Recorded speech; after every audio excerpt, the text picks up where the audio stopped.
안녕하세요. 책한민국입니다. 오늘 소개할 책은 아흔에 바라본 삶. 지은이는 찰스 핸디.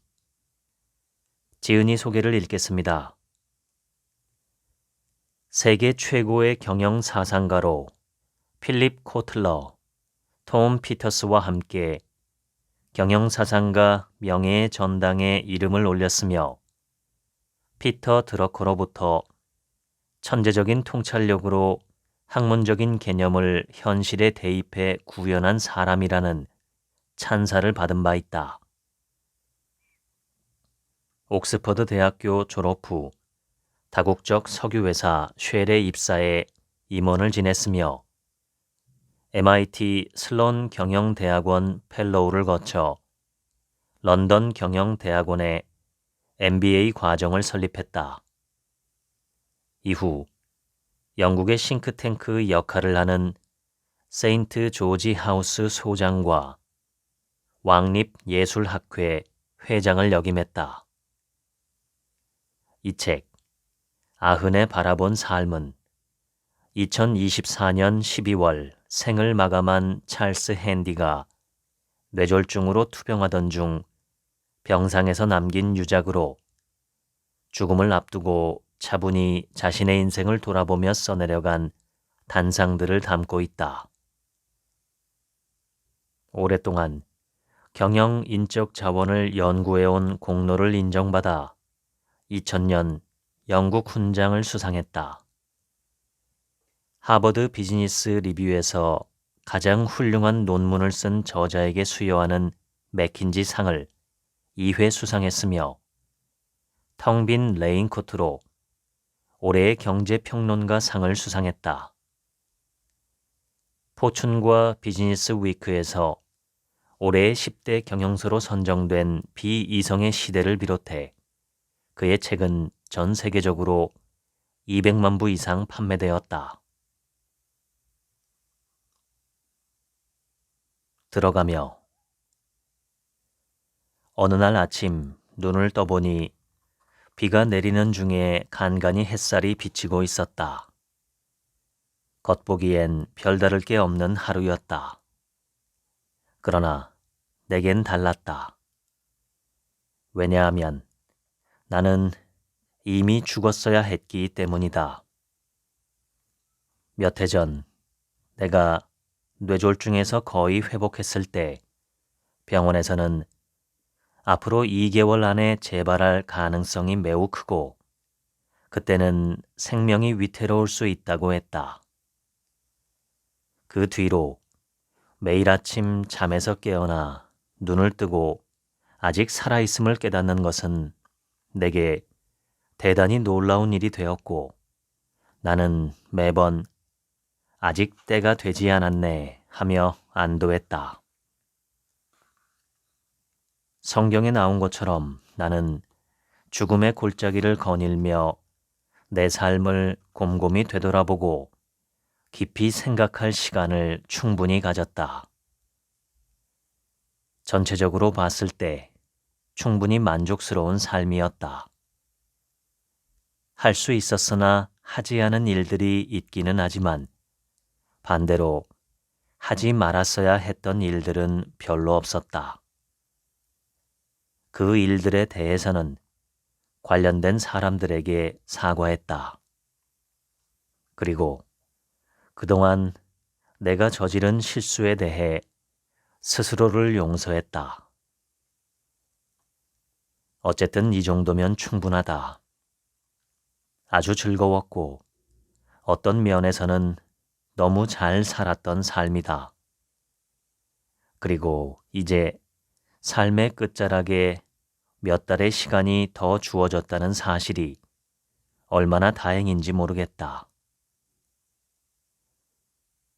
통계적으로 볼 때 시간이 지날수록 노인 인구는 점점 늘어날 것 같다. 과연 그것이 사회에 좋은 일일지 나쁜 일일지 궁금하다. 좋은 쪽으로 생각하고 싶지만 노인이 된 지금 생각해보니 확신이 서지 않는다. 나는 여전히 성미가 괴팍한데 이제는 나이를 무기 삼아 내 의견의 권위를 주장한다. 내 나이를 내 생각과 맞지 않는 견해의 증거를 무시하는 권리로 여기는 것이다. 다음 세기는 어떤 모습일까? 나처럼 심술궂은 노인들로 가득할까? 아니면 나보다 조용하고 평온한 사람들이 살고 있을까? 세상이 바뀌려면 젊은 사람들이 변화를 이끌고 나이 든 사람들은 그 변화를 수용해야 한다. 나 자신이 요즘보다 더 관대한 사람이 되길 바란다. 그래서 내가 가장 아끼는 아일랜드식 축복을 당신에게 전해주려고 한다. 인생의 여정이 당신을 어디로 데려가든 그 길이 언제나 당신의 발걸음에 맞추어 이어지기를. 바람이 항상 당신의 등 뒤에서 불어오기를. 햇살이 당신의 얼굴을 따뜻하게 비춰주고 비가 당신의 들판을 포근하게 적셔주기를. 그리고 언젠가 어떤 모습으로든 우리가 다시 만날 때까지 신이 그의 손바닥 안에 당신을 품어 지켜주기를. 인생을 즐기자. 너무 늦게까지 미루지 말자. 본문을 읽겠습니다. 인도에 있는 친구 라지에게 이메일이 왔다.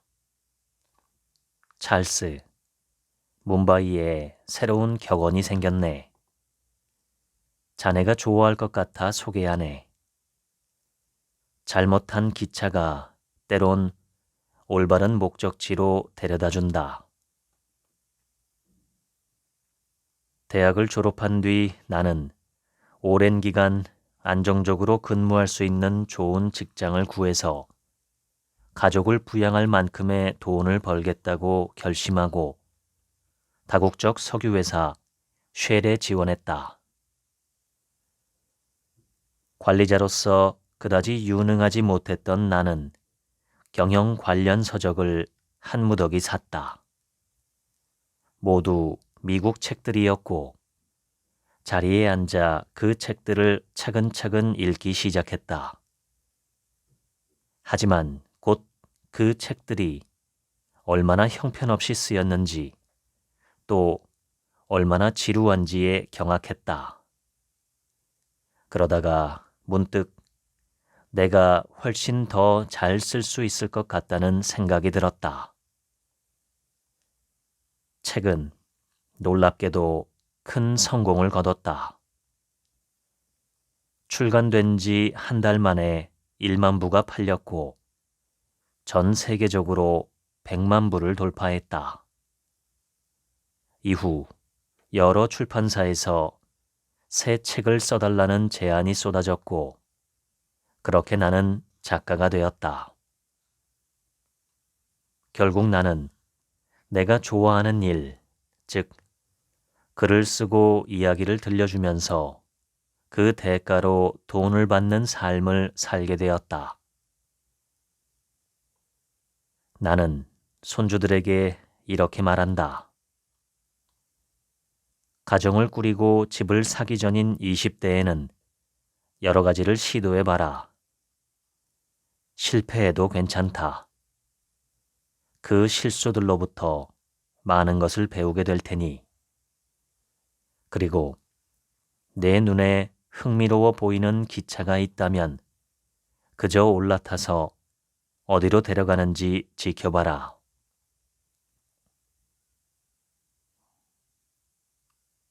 어렸을 때 어머니께 성경의 기묘하고 환상적인 이야기들에 대해 물어본 적이 있다.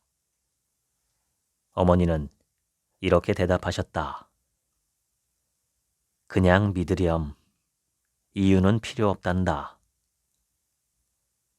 나는 고집을 부렸다. 근거가 있어야 해요. 이런 일들이 어떻게 일어날 수 있는지에 대한 논리적인 이유가 필요하다고요. 어머니는 안타깝다는 듯이 고개를 저으셨다. 시간이 지나면서 나는 사실과 이유를 찾는 일을 잠시 내려놓는 법을 배웠다. 어째서 굳이 모든 걸 따지고 분석해야 하는가? 요즘 나는 사람들이 스스로 설명하거나 정당화할 수 없는 믿음을 굳이 버리게 만들려 하지 않는다. 이제는 그런 행동이 지독히 무례한 일이라는 것을 안다. 사람은 누구나 자신이 믿고 싶은 것을 믿을 권리가 있다. 나는 많은 기업가 역시 비슷한 능력을 지니고 있다고 생각한다. 그들은 새롭게 고안된 제품이나 서비스의 가치를 믿을 줄 안다. 비록 그것이 왜 성공할 것인지 정확히 설명하지는 못하더라도 말이다. 미국의 다국적 기업 3M에서 근무하던 과학자 스펜서 실버는 원래 매우 강력한 접착제를 개발하려고 했다. 그러던 중 우연히 오히려 약하게 달라붙어 재사용이 가능한 감압 접착제를 만들었다. 그는 자신의 발명품이 어떤 식으로든 실용적으로 쓰일 수 있을 것이라 믿었지만 정확히 무엇에 쓰일지는 알지 못했다. 그러던 어느 날 한 동료가 흥미로운 아이디어를 떠올렸다. 찬송가 집에 끼워둔 책갈피가 떨어지지 않도록 고정하는데 이 접착제를 써본 것이다. 그들은 곧 잘 붙지만 너무 세게 붙지는 않는 종이를 만들어냈다. 하지만 3M 경영진에게 이 종이의 용도는 전혀 매력적으로 보이지 않았다. 그러나 마침내 그들이 노란색 포스트잇을 처음 세상에 내놓았을 때 모두가 직관적으로 그 쓰임새를 알아차렸다. 하지만 얼마나 유용한지는 정확히 설명하기 어려웠다. 사람들은 직접 써보고 나서야 그 용도를 실감할 수 있었다. 만일 조직 안에서 새로운 것을 상상하고 꿈꾸는 사람들을 본다면 그들을 그냥 내버려 두라. 너무 캐묻지 말고 그들이 내놓는 것을 즐기며 받아들여라. 요리사에게 맛있는 생선 수프의 정확한 조리 과정을 묻는 것이 늘 예의인 건 아니다. 그저 맛보고 즐기면 그만일 때도 있다. 이제 자신만의 또 다른 능력, 즉 상상력을 키우자. 그것을 마음속에만 간직하지 말고 영화든 책이든 제품이든 무언가를 창조하는 데 써라.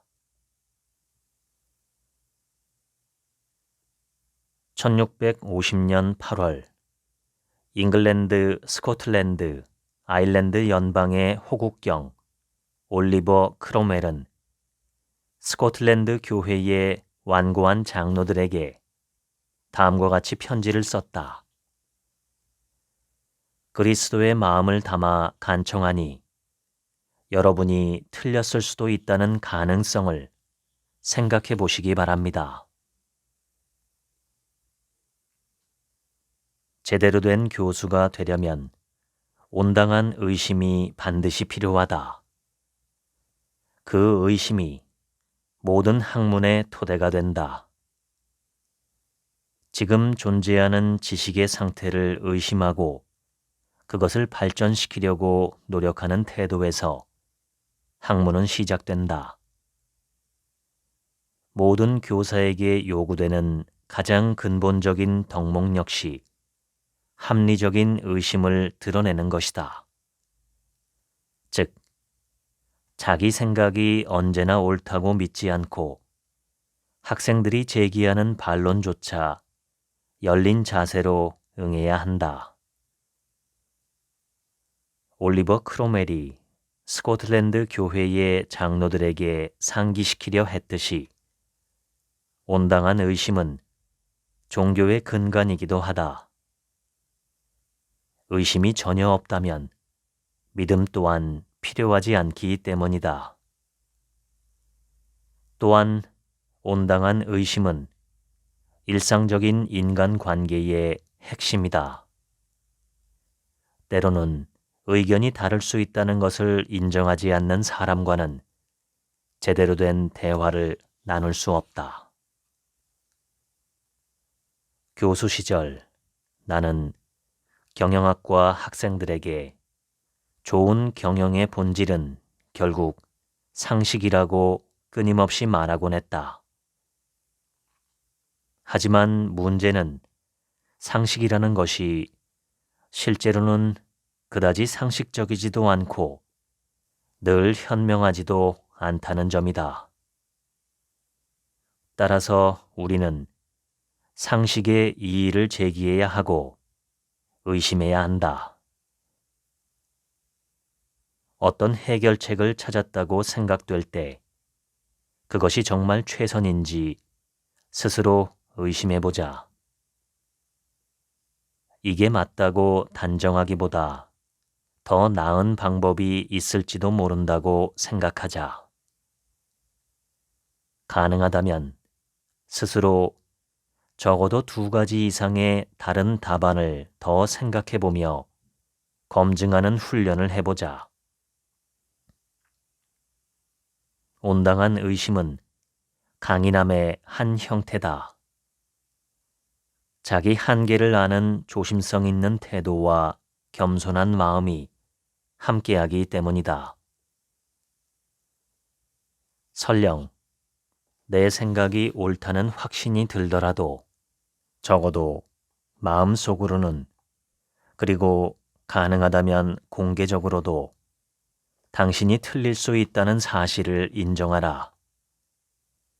그렇게 하면 더 다가가기 쉽고 더 호감 가고 더 친근하고 무엇보다 더 믿을 수 있는 사람이 될 것이다.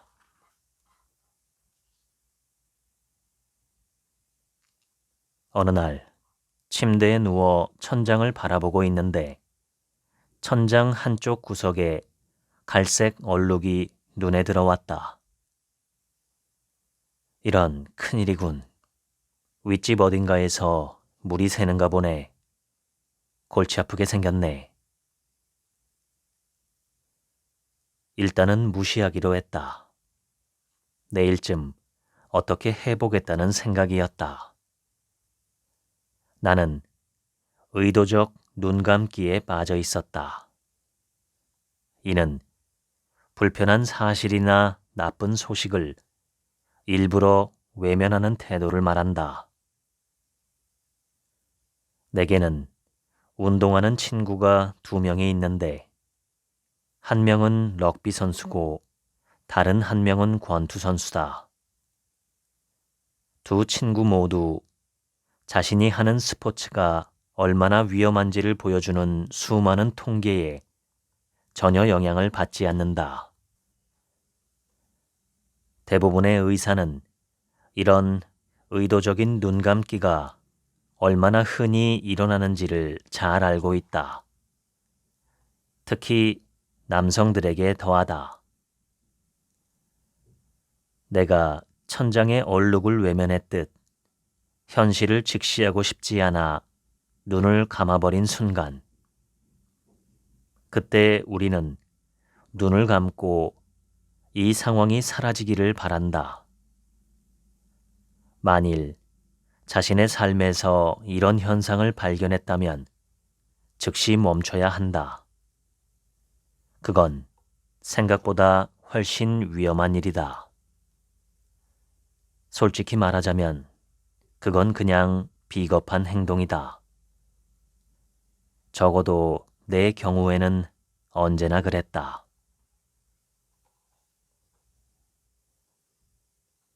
어머니는 내게 이렇게 말씀하시곤 했다. 언제나 진실을 말해야 삶이 편해진단다. 그렇지 않으면 진실 때문에 괴로워질 때가 올 거다. 33살이었을 무렵이다. 나는 대머리가 되어가고 있다는 걸 발견했다. 바람을 좀 피하고 머리 각도만 잘 유지하면 아무도 알아차리지 못했다. 참견하기 좋아하는 내 이웃 한 명을 제외하고는 말이다. 그녀는 윈저의 한 성직자의 아내로 친절하지만 직설적인 사람이었다.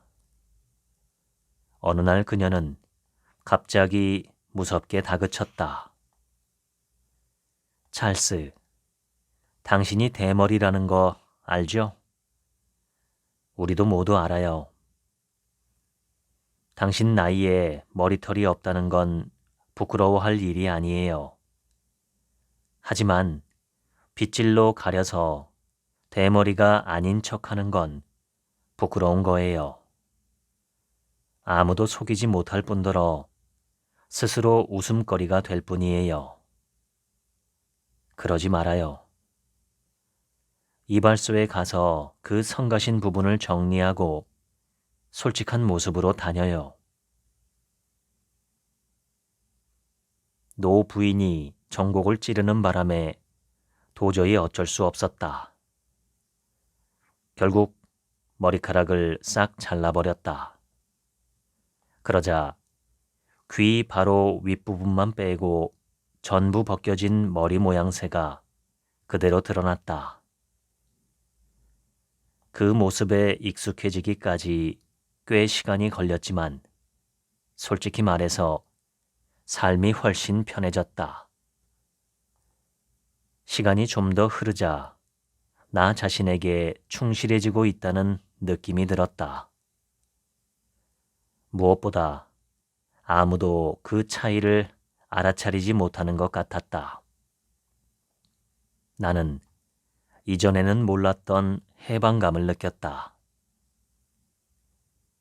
비슷한 상황이 시력 검사를 받을 때도 일어났다. 검안사는 내 앞에 알파벳 글자를 올려놓고 읽어보라고 했다. 나는 글자들이 잘 보이지 않아서 대충 찍어서 답했다. 검안사는 인내심을 잃고 이렇게 말했다. 저기요, 지금 거짓말 하시는 거 알고 있습니다. 글자가 보이는 척하는 게 느껴진다고요. 그러면 제가 당신의 시력을 제대로 판단할 수 없어요. 사실대로 말하지 않으면 당신에게 맞는 안경 렌즈를 처방해 드릴 수 없고 당신은 잘 볼 수 없을 겁니다. 나는 정직하게 사실대로 말하기 시작했다. 그리고 내 시력에 맞는 안경을 새로 맞췄고 다시 또렷하게 볼 수 있게 되었다.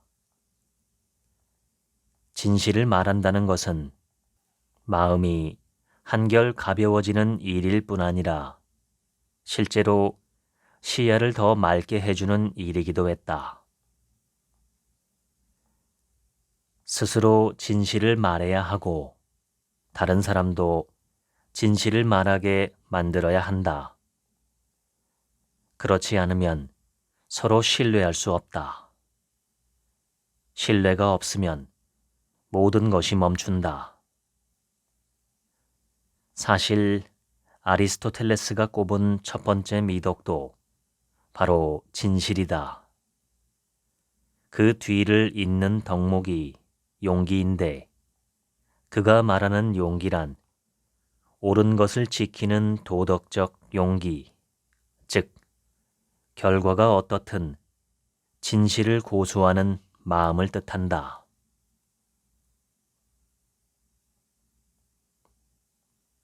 쉘에서 근무하던 20대 초반의 일이다. 그날 나는 싱가포르 국제공항에서 하루 종일 항공기에 연료를 보급하는 작업을 맡았다. 비행기 연료 탱크의 빨간 밸브에는 빨간 호스를, 초록 밸브에는 초록 호스를 연결하는 것뿐이었다. 그런데 관리자는 내게 고함을 치기 시작했다. 이 바보 같은 놈아, 너 생맹이냐? 당시에는 몰랐지만 나는 빨간색과 초록색을 구분할 수 없었다. 물론 회사는 그런 일을 시키기 전에 생맹 검사를 해야 했지만 말이다. 그 일을 겪은 뒤 나는 생각했다. 나에 대해 내가 아직 모르는 게 또 있을까? 가장 친한 친구에게 물어보라. 우리는 자신에 대해 모든 것을 알지 못한다. 그리고 그것은 위험할 수도 있다. 잘못된 연료를 넣었다면 엔진이 멎었을 테고 비행기는 하늘에서 추락했을지 모른다. 당신이 모르는 당신의 결함은 위험할 수 있다. 너무 늦기 전에 그것들을 알아내라. 내가 좋아하는 연구 결과가 있는데 말을 많이 할수록 덜 듣게 된다는 것이다. 연구에 따르면 말을 많이 할수록 상대방, 즉 듣는 사람에 대해 더 높게 평가하게 된다고 한다. 주의를 기울인다는 것은 상대방의 말을 경청하는 것에 그치지 않는다. 상대방으로 하여금 자신이 세상에서 가장 가치 있는 사람이라고 느끼게 해주는 것이다. 몇 년 전 미국 대선에 출마한 후보 두 사람을 인터뷰하기 위해 파견된 젊은 여성 기자의 이야기를 들은 적이 있다. 두 후보는 부시와 클린턴이었던 것으로 기억하는데 확실하지 않으니 편의상 A와 B라고 부르겠다. 그녀는 이렇게 말했다. A와 이야기를 나눌 때는 내가 지금 세계에서 가장 강력한 인물과 같은 방에 있다는 사실이 정말 놀랍다는 생각이 들었어요. 그런데 B와 함께 있을 때는 내가 세상에서 가장 중요한 여성이 된 것 같다 라는 기분이었죠. 그가 나에게 온전히 집중하고 있다는 게 느껴졌거든요. 결론은 이렇다. 말하지 말고 들어라. 그것도 제대로 들어라. 이는 대부분의 관리자가 배워야 할 교훈이기도 하다. 명령만 내리지 말고 차분히 앉아서 그들의 이야기를 들어보라. 그러면 그들은 당신을 존중하게 될 것이다. 나는 운을 믿지 않는다. 운은 스스로 만드는 것이라고 믿는다. 전해지는 바에 따르면 나폴레옹은 장군에게 필요한 유일한 자질로 운이 좋은 것을 꼽았다고 한다. 내 생각에 그 말은 무슨 일이 일어나든 대처할 수 있도록 철저히 준비되어 있어서 결과적으로 운이 좋아 보인다는 뜻인 듯하다. 보이스카우트의 모토인 언제나 준비하라처럼 말이다. 쉘에서 근무할 때 나는 종종 시나리오 기획팀의 일원으로 참여하곤 했다. 그 팀의 목적은 우리에게 발생할 수 있는 위기 상황을 미리 예측하고 대응법을 찾는 것이었다. 예를 들어 수에즈 운하 봉쇄나 사우디아라비아의 정치적 붕괴 같은 참사가 실제로 발생한다고 가정하고 어떻게 대응해야 할지 모의 훈련을 하는 것이었다. 이렇듯 준비를 실전처럼 연습하는 건 아주 좋은 사고 훈련이 된다. 아주 오래전 아내와 나는 우리 중 한 사람이 장애를 갖게 될 가능성을 진지하게 고민한 적이 있다. 숙고 끝에 미리 대비하자는 결론에 이르렀다. 우리는 집안에 개인 요양 공간을 만들기로 했고 실제로 직접 설계해 집을 수리했다. 이제 나는 그곳에서 아주 편안히 지내고 있다.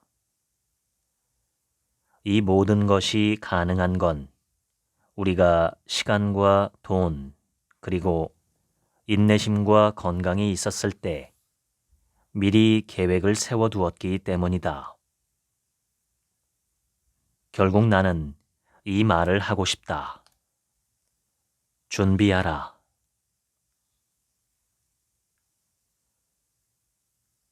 주여, 우리에게 바꿀 수 없는 것을 받아들이는 평온함과 바꿀 수 있는 것을 바꾸는 용기를 주소서.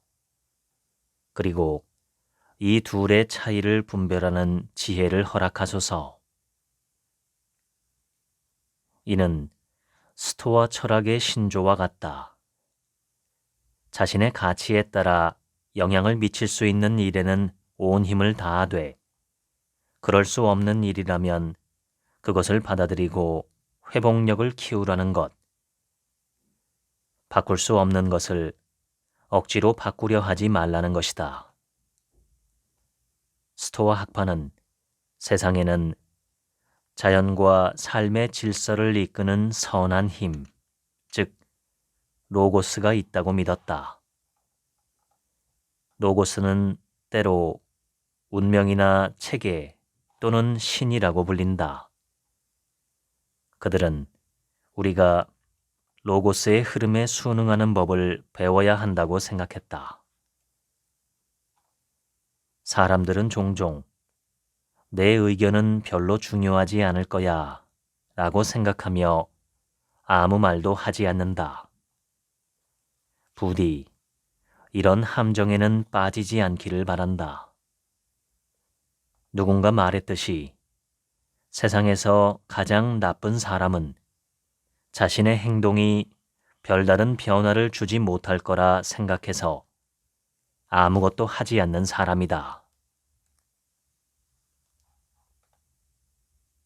오래전 어느 아침 BBC 라디오 투데이에서 불과 2주 사이에 3번이나 이탈리아 정부 내각이 무너졌다는 뉴스를 들었다. 진행자 존 험프리스는 한 이탈리아 언론인을 연결해 인터뷰를 진행했다. 이번 사태는 국가적으로 매우 중요한 문제지요. 그 언론인은 이렇게 답했다. 아주 심각한 문제입니다. 하지만 중요하지는 않습니다.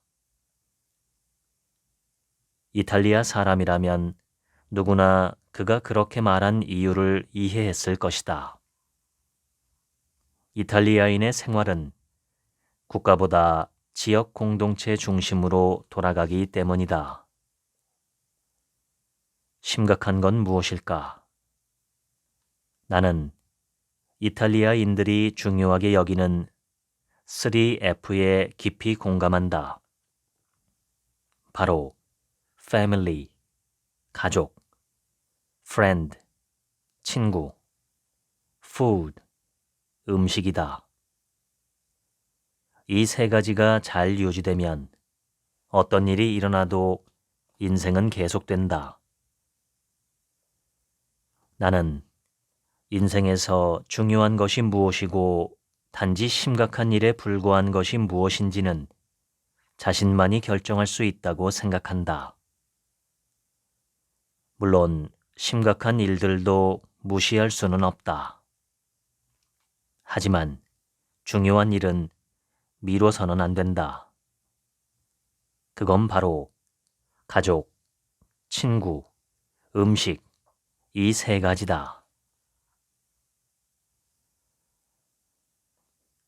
말랄라가 11살이던 2008년 그녀가 살던 파키스탄 지역은 탈레반의 지배 아래 놓였다. 여자아이들은 더 이상 학교에 다닐 수 없었다. 탈레반은 여자는 그저 음식을 만들고 아이를 낳기 위해 존재한다라며 교육을 받을 필요가 없다고 규정했다. 말랄라는 이 부당함에 맞서 여자아이들의 교육받을 권리를 외치기 시작했다. 어느 날 아침 탈레반 군인 하나가 스쿨버스에 올라탔다. 그는 권총을 꺼내 그녀의 머리를 쏘았다. 다행히도 총알은 말랄라의 뇌를 간신히 빗나갔다. 회복하자마자 말랄라는 활동을 재개했고 여성이 교육받을 권리뿐 아니라 직업을 가질 권리, 배우자를 선택할 권리, 대학에 진학할 권리 등 여성의 모든 인권으로 의제를 확장해 전 세계를 누비며 메시지를 전파했다. 결국 노벨 평화상을 공동 수상하며 역대 최연소 노벨상 수상자가 되었다. 그녀의 삶은 영화로도 제작되었다. 스웨덴 출신의 환경운동가 그레타는 17의 나이에 놀라운 용기를 냈다. UN 기후행동 정상회의에서 자신의 메시지를 전했고 다보스에서 열린 세계 경제 포럼에서 각국의 최고 경영자들을 향해 너무 늦기 전에 함께 친환경 행동에 나서라 라고 외쳤다. 당신 주변의 어린 소녀들을 자랑스럽게 여기자. 이 암울한 시대에 내가 보는 유일한 희망의 징표는 바로 이 아이들 뿐이다. 나는 늘 사생활이 인간의 기본권 중 하나라고 생각했다. 그러나 그 생각은 이탈리아에 살게 되면서 흔들렸다. 우리는 한동안 이탈리아 토스카나주의 대형 주거단지에 속한 작은 숙소에서 지냈는데 일종의 독채였다. 어느 여름 힘겨운 하루를 보내고 집에 돌아왔을 때였다. 잘 차려입은 신혼부부가 우리 집의 작은 잔디밭에서 사진을 찍고 있었다. 순간 기분이 확 상했다. 나는 황급히 밖으로 나갔다. 신랑은 나보다 키가 훨씬 크고 영어도 능숙했다. 그가 말했다. 폐가 되었다면 죄송합니다만 제가 보기엔 당신은 영국 분이신 것 같군요. 아마 이탈리아 법을 잘 모르실 수도 있겠어요. 이탈리아에서 땅은 모두의 소유입니다. 선생님이 소유하고 있더라도 다른 사람이 그 땅을 밟는 것을 막을 수는 없습니다. 선생님이 좋든 싫든 우리에게는 여기에 있을 권리가 있습니다. 우리가 선생님 땅을 침입했다고 느꼈다면 죄송하지만 그게 이탈리아의 방식입니다. 나는 아내가 시키는 대로 쟁반 위에 샴페인 잔을 챙겨 들고 그들의 축하 자리에 합류했다. 떠나기 전 신부는 환한 얼굴로 그들의 집에서 열리는 일요일 점심 가족 식사에 우리를 초대했다. 토스카나에서 가족이 함께하는 점심 식사는 일종의 의식과도 같다. 최소 5코스의 요리를 먹고 지역에서 생산된 레드 와인을 여러 병 마신다. 외국인 입장에서 그 자리에 초대받는 것은 큰 영광이어서 나는 주저하지 않고 수락했다. 약속한 일요일에 그 신혼부부의 집을 방문했다. 알고 보니 신부의 아버지는 그 지역의 경찰서장이었다. 앞으로 이곳에서 지낼 일을 생각하면 꽤 든든한 인맥이었다. 점심 식사도 훌륭했다. 지금 사회는 사생활을 과대평가하고 있다. 사생활을 지나치게 지키려 하면 자신과 주변 세상 사이에 벽을 쌓게 된다. 그 벽은 적대감을 불러오고 때론 의심이나 질투를 불러올 수 있다. 이득보다는 치러야 하는 대가가 크다는 것이다.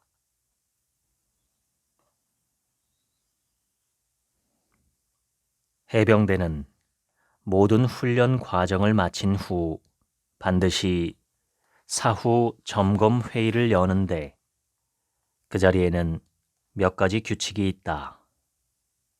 첫 번째 규칙은 비밀 유지다. 회의실에서 나온 이야기는 절대 밖으로 새어나가서는 안 되며 누설이 적발되면 엄중한 처벌을 받는다. 두 번째 규칙은 기록 금지다. 회의 내용은 어떤 형태로도 문서화하지 않는다. 이 두 가지 규칙은 솔직하고 개방적인 대화를 보장하기 위해 존재한다. 마지막 규칙이 있다. 훈련 과정에서 발생한 실수에 대해 동료들끼리라도 비난하거나 농담으로라도 놀려선 안 된다. 이 세 번째 규칙에 따라 모두 자리에 앉아 자신의 실수를 털어놓는다. 하지만 아무도 탓하지 않는다. 대신 함께 의논하고 서로의 실수를 통해 배운다. 인사 기록에는 심각한 실수일지라도 실수에 관해선 단 한 줄도 남지 않는다. 오직 성취 기록만 남을 뿐이다.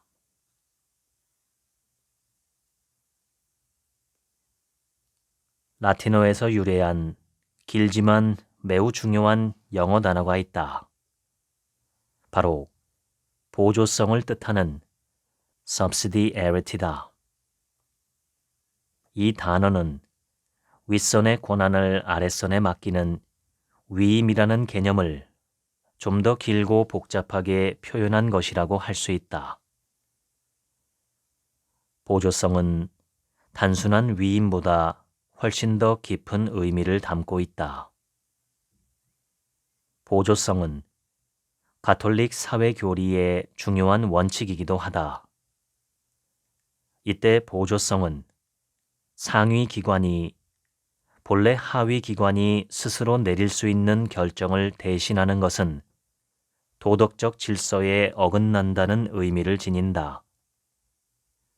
다시 말해 결정은 가능한 한 현장과 가까운 곳에서 내려져야 한다는 뜻이다.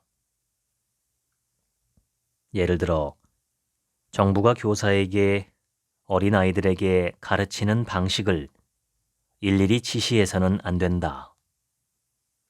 그것은 교사가 할 일이기 때문이다.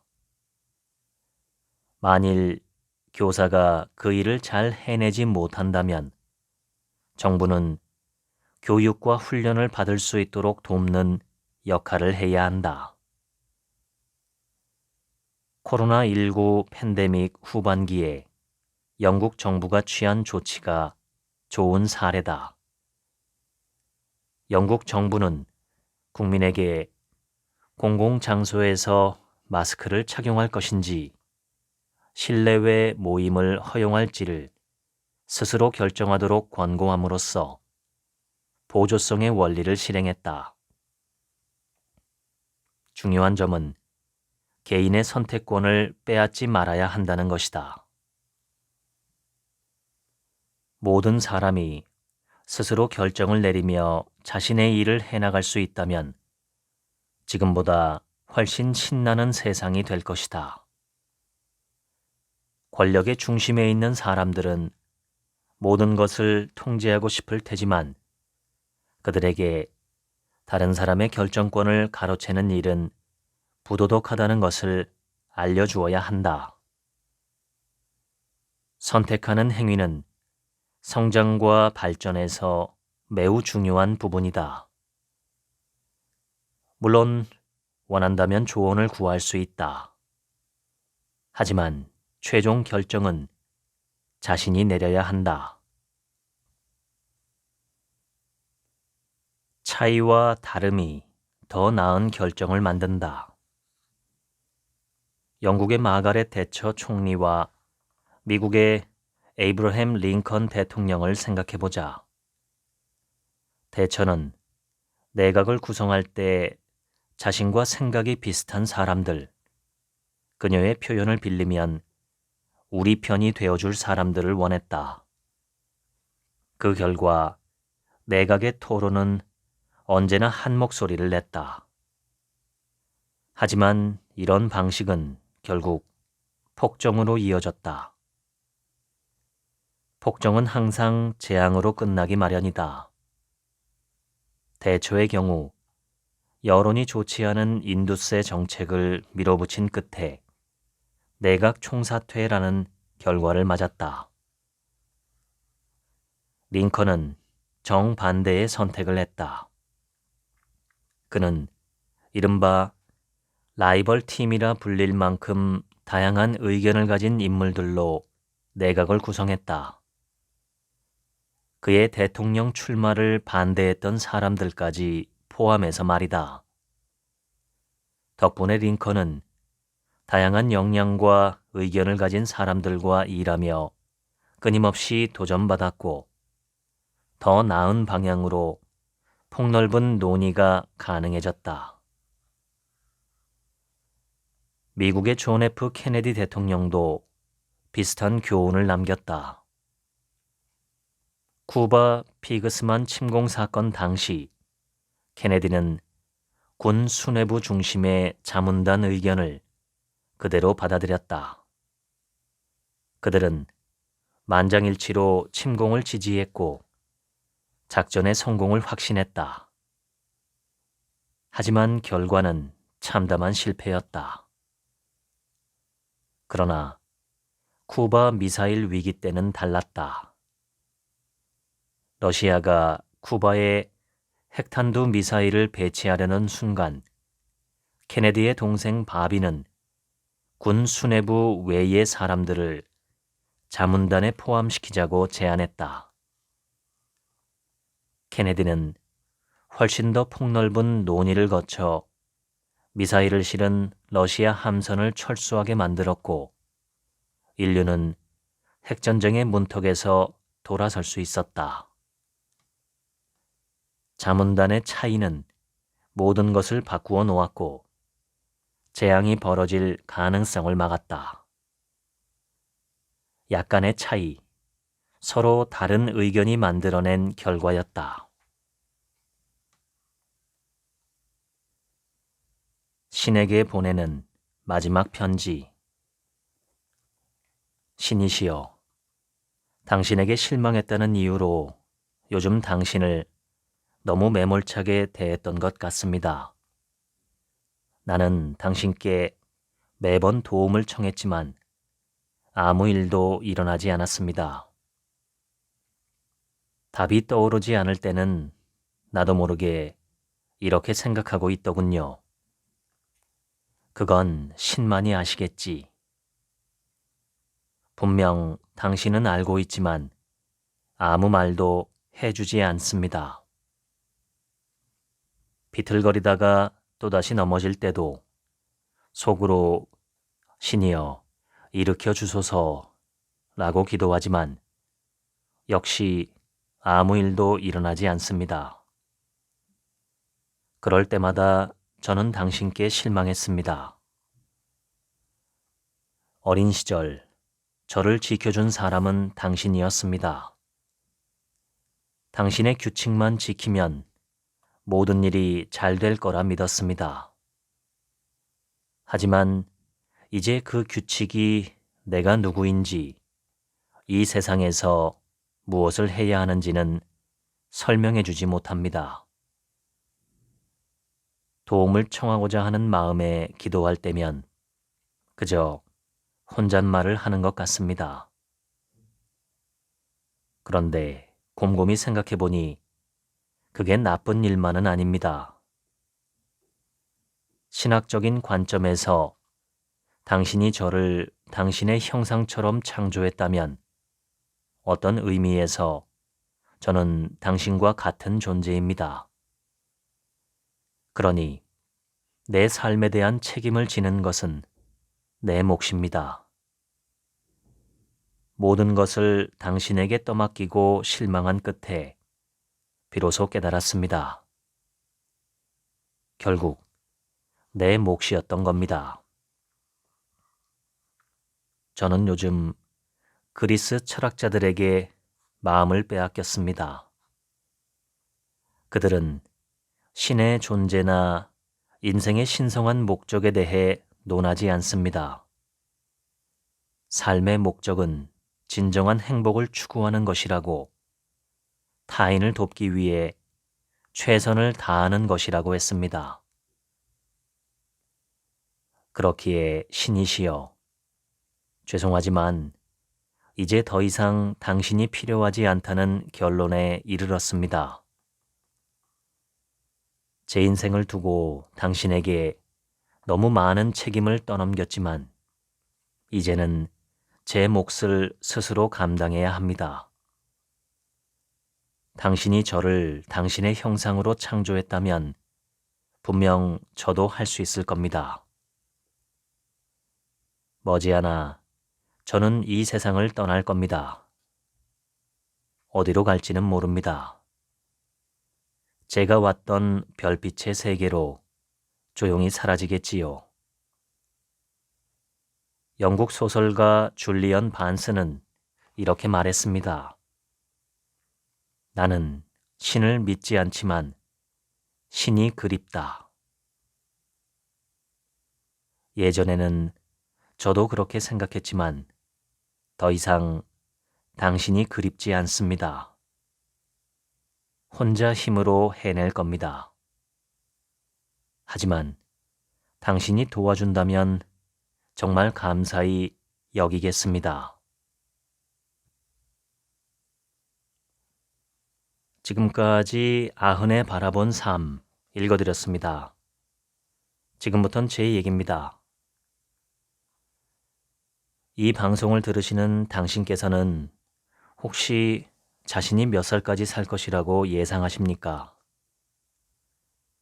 몸이 아주 튼튼하게 태어나신 분들은 오래오래 사실 거라고 생각하시겠고, 반대로 몸이 부실하게 태어나신 분들은 혹은 중간에 이런저런 질병을 앓으신 분들은 아마도 평균 수명까지만 살아도 만족하겠다고 생각하실 수도 있습니다.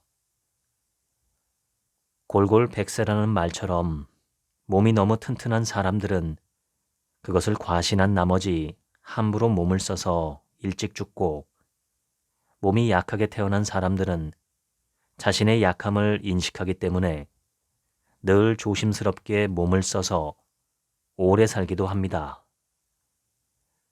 물론 그렇다고 해서 꼭 튼튼한 사람이 일찍 죽고 약한 사람이 오래 산다는 것도 아니지요. 복불복이라고 할 수 있는 인생의 우연이 누구에게나 닥쳐오기 때문입니다. 뜻하지 않게 중병을 앓을 수도 있고 사고를 당할 수도 있습니다. 오늘 읽어드린 책 아흔에 바라본 삶을 보면서 저는 제가 90살까지 살 수 있을까 하는 생각이 들었는데 솔직히 자신이 없습니다. 객관적으로 저를 보아도 그럴 수 있을 것 같다는 생각이 안 듭니다. 어릴 때부터 잔병치레도 많았고 추위나 더위나 상한 음식에도 민감한 편이라 스스로 불만스러웠던 적도 많았지요. 그래서 이런저런 건강법에도 관심이 많았고 꾸준하게 운동도 하고 있으며 되도록 무리하지 않으려고 노력합니다. 그럼에도 제 눈에 상당히 건강해 보이는 사람들은 이런 노력을 하지 않아도 저보다 훨씬 더 활기차게 사는 경우를 종종 봅니다. 어쩌면 그들에게는 저의 이런 노력이 무언가 구차하고 구질구질해 보이는 듯합니다. 얼마나 오래 살려고 그러느냐는 것이지요. 저로서는 오래 사는 게 아니라 오늘 하루를 제대로 살아내기 위해서 발버둥 치는 것인데도 말이죠. 오늘 소개한 책의 저자는 중병으로 삶을 마무리하기 직전에 이 책을 완성했습니다. 어려운 이야기는 없습니다.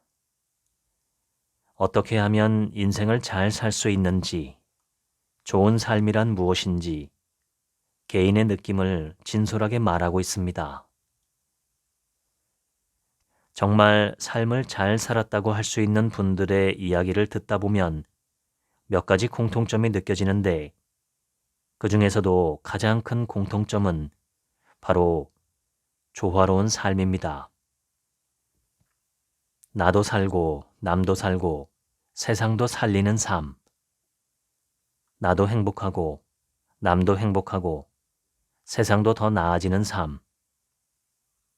그것이 바로 조화로운 삶이겠죠. 내가 살겠다고 혹은 내 욕심을 더 채우겠다고 남의 눈에 피눈물을 흘리게 하는 것. 그것은 작은 이익을 위해서 큰 도리를 버리는 행위가 됩니다. 그 반대의 삶, 즉 타인과 세상을 위해서 자기 자신을 희생하는 삶. 이런 삶은 겉으로 볼 때는 어리석어 보이기도 하고 바보 같아 보이기도 합니다.